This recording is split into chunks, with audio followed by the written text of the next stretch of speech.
this is Sally, my partner, and we're working together, and I think that she's bringing a lot of knowledge about Buddhism, and I don't have, but I have my hours of practicing, and I always think about, does this can live without this can live without this? So you're saying to your students in the university, okay, they can be doctors for Buddhism, but they didn't sit for a minute. So how can he talk about Buddhism? So this is something that I like. It's really interesting to think, to hear what you think about it. Or can you? Really. Yeah, I think it would be an interesting question for everybody to answer. Again, do I need to repeat the question? No. Okay. Well, the question you ask is one that I have been wrestling with for 30 years or longer. And I'm not... it's a question that I haven't got a simple answer to. One of my responses is that one of the problems is that actually academic study, and I believe in the discipline of academic study. I think it has a lot, I think it is important.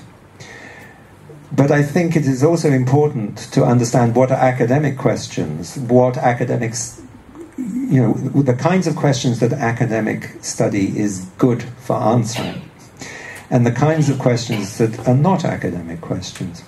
And I think scholarly academic questions are actually often fairly mundane questions, but nevertheless can be interesting and of importance. So academic questions are very good at tracing the development of ideas. Where does an idea first come up? So we trace the history of it.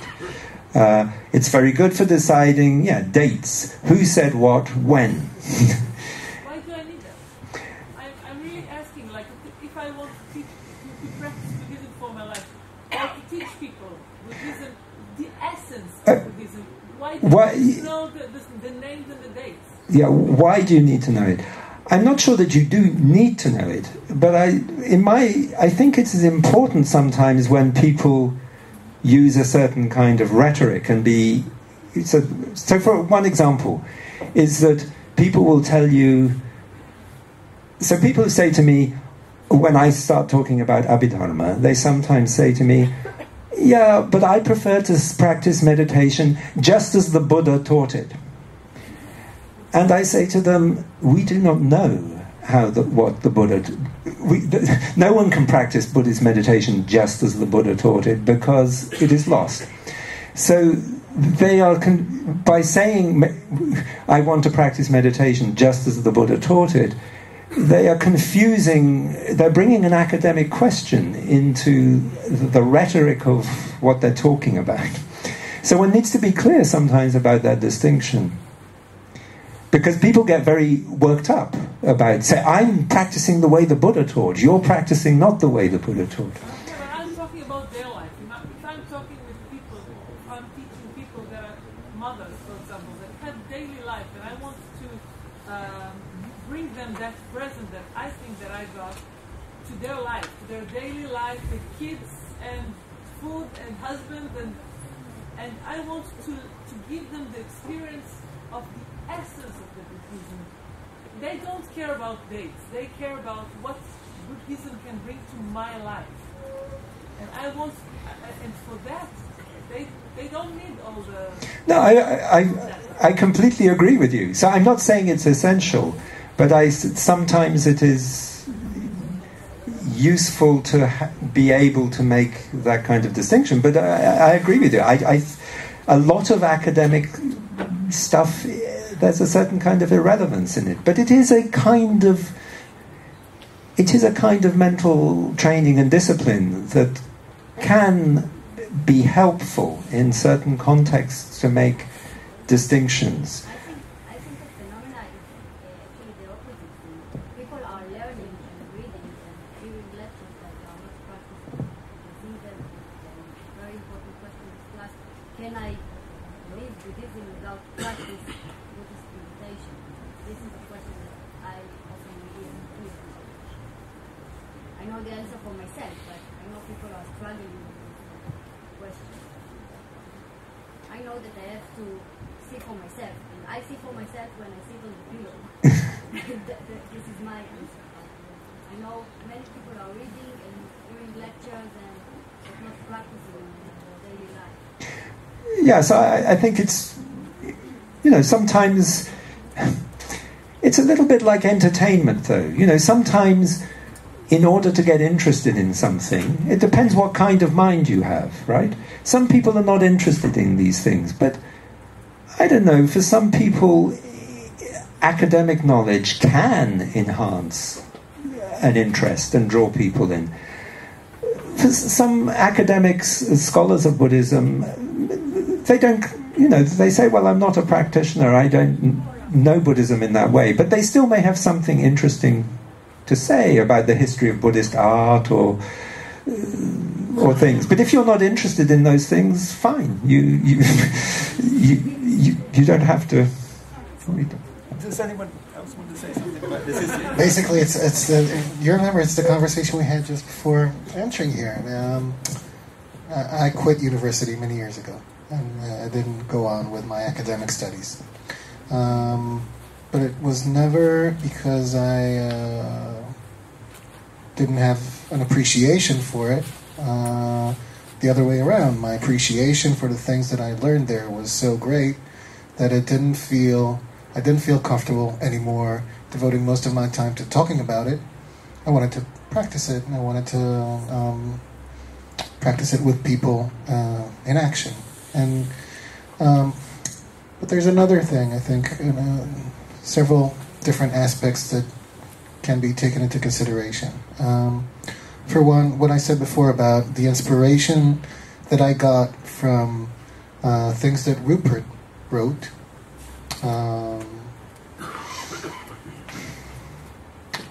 weren't just knowledge. It wasn't just facts, historical facts. I told him before that I'm very bad at historical perception. I don't perceive history as beautifully as he does.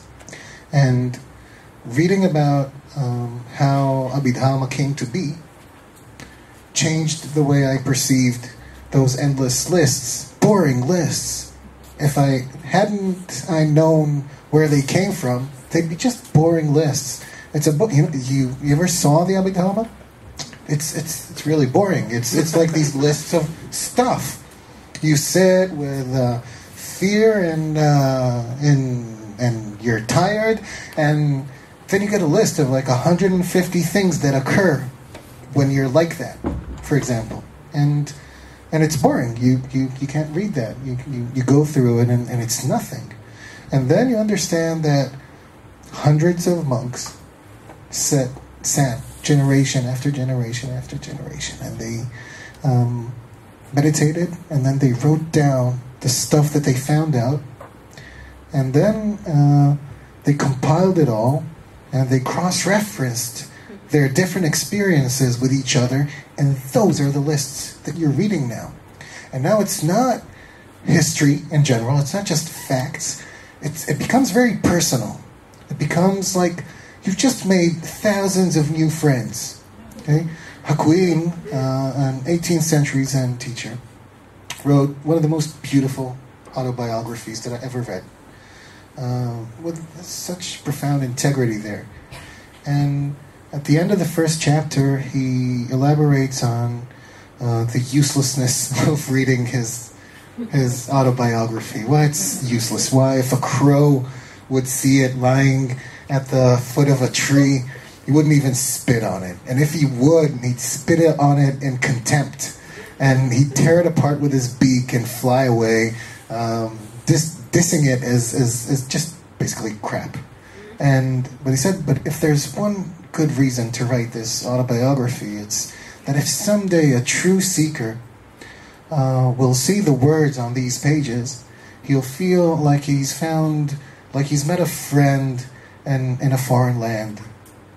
And I think that's part of it as well. That's another aspect of understanding things that you wouldn't be inclined to with a very practical approach. If you're very practical about Buddhism, I think that's amazing. That's great. But I don't think it's a dichotomy. I don't think it's in any way it's in contrast with knowledge about, but it doesn't collide with it in any way. I think they complement each other, and I think, like Rupert says, it's a matter of when it does and when it doesn't. If it doesn't, it's not a necessity, but it can be a great inspiration as well. Can I just add something that I think is very important that occurred to me? I want to ask here, how many people read Buddhist texts that have been translated from original languages? So, I mean, because what I'm trying to say is that we have to kind of recognize that at some level, in terms of knowledge about Buddhism and access to Buddhism, we're all dependent on each other. Scholars always stand on the shoulders of others, and we get material through the benefit of scholars. The fact that there exists translations of Buddhist texts from Pali, Sanskrit, Chinese, Tibetan, is dependent on a whole tradition of European Western scholarship. I use a Sanskrit dictionary nearly every day by Monia Williams. Without that dictionary, without that effort, I would not be able to do what I do. Without those dictionaries, the translations of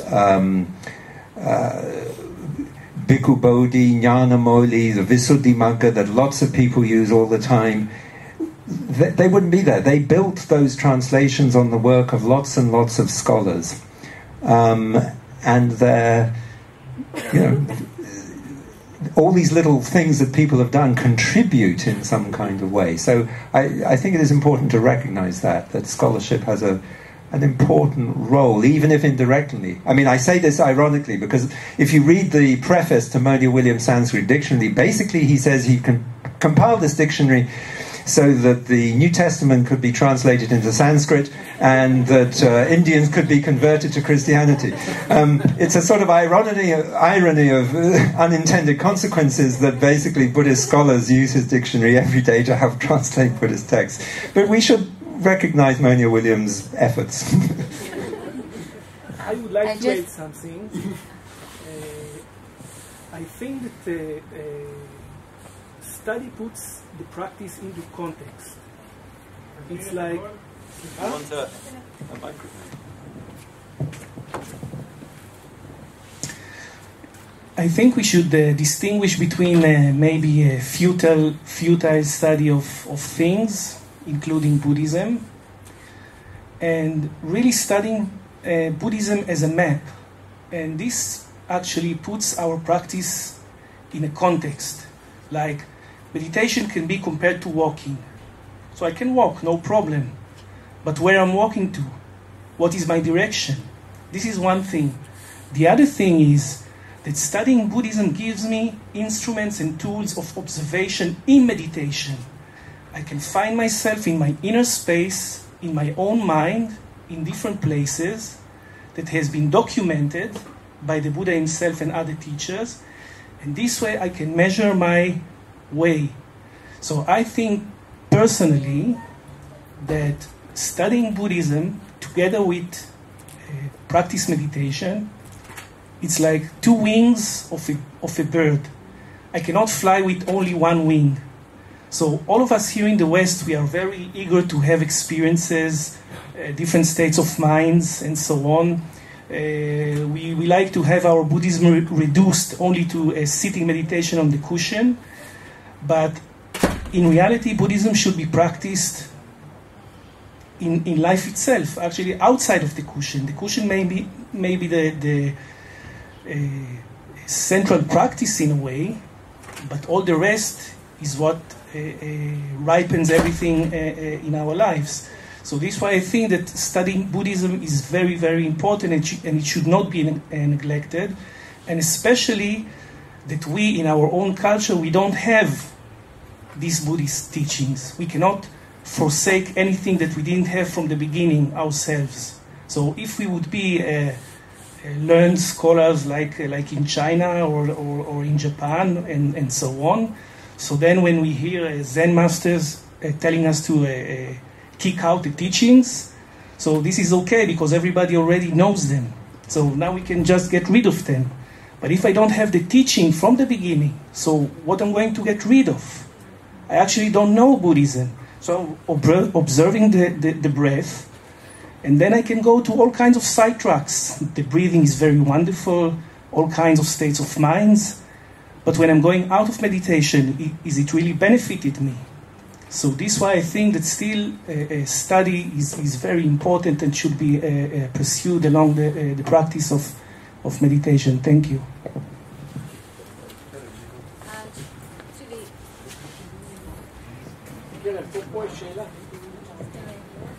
I think that Shlomo said really beautifully. I just want to add one thing that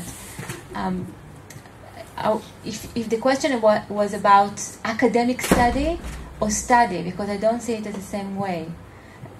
I'm not sure, and actually I think that you don't need to do academic study. You don't have to do PhD in Buddhist studies for benefiting your practice. But I do think, as Shlomo said, that you need some study of the teaching. So it's not the same thing.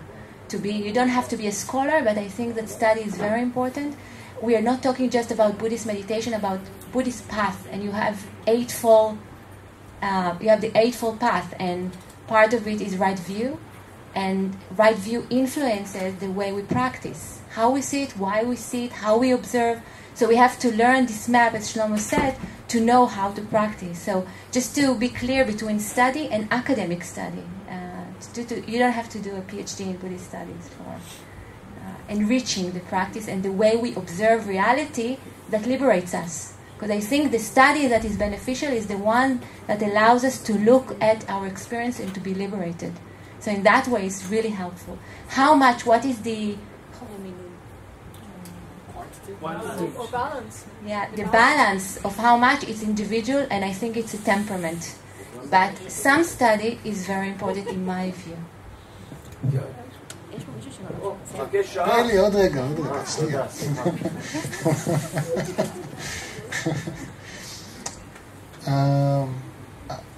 I'd like to just add, because things went a bit in a different direction.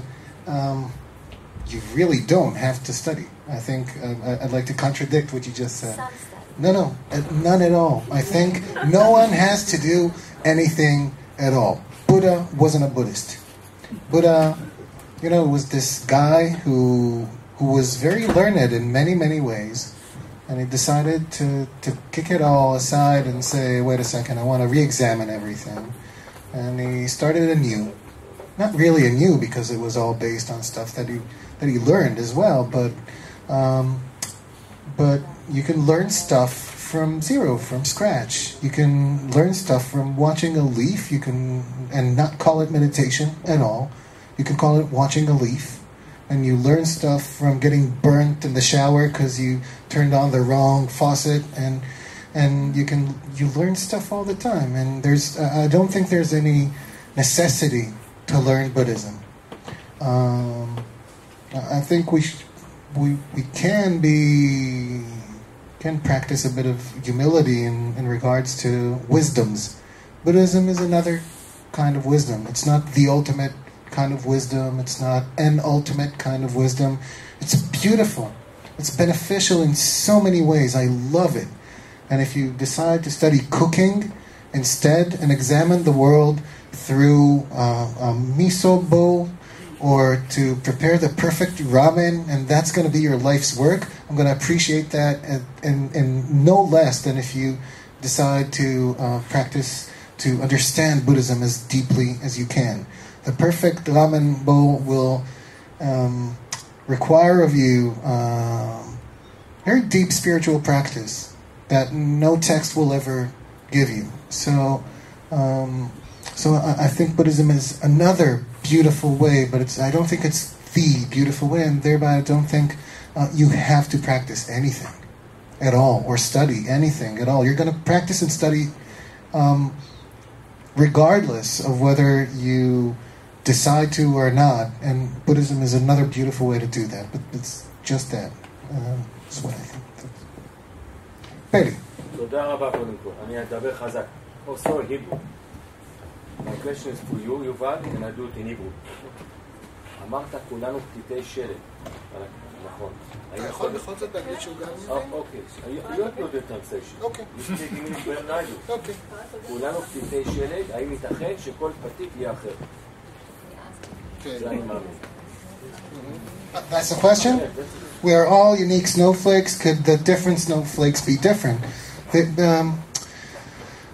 I tend to look at not just the meditative experience, but existence in general, as a kind of like a two or several roads crossing each other. And there's cars. I'm at Summit, okay? I'm crossroads, and stuff runs through. So in that sense, every moment is unique and completely unique. There's no, I've never had in my life an experience as I'm having right now. This very unique gathering of people in very unique states of mind, coming from very unique days, it's a one-shot deal. And but apart from that, we have this very basic commonality as well. I don't think it's either or. I think the way that the mind organizes concepts make it seem as if this is contradictory, as if this is a paradox. It's not a paradox. It's just language doesn't really touch the heart of it, of how existence works, I think. And if you disbelieve the apparent dichotomy that there is there, you don't have to fall into the trap of it. Does that answer the question? Something else. People are different. Does make better. And different you, it does make I'm better than you. Yeah. It goes together with the ego. Right. I'm good, but I'm not better than you. Being egoless, it doesn't mean I'm not good. Right. I am good, but I'm not better than anyone else. As Buddhists, we have a question about the I thing. Because I'm not discussing myself as a unique crossroad, but every moment of something occurring is a unique crossroad. It doesn't have to do with your personality or my personality. It has to do with what's going on in the crossroad at a certain moment in time. Yeah? Does it answer the question a bit? I don't agree, but it answers. Good. I think we will finish. It's 9:45, so... And I just wanted to remind the first parami the Buddha did teach, maybe? No? Maybe not, actually, no? The least. Specifically. A Buddha must have taught it. Yeah, probably.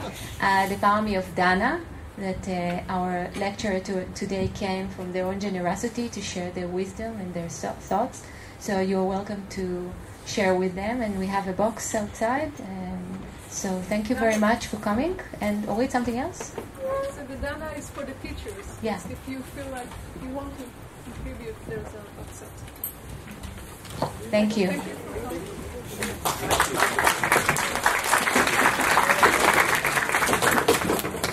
שנים לא הייתי.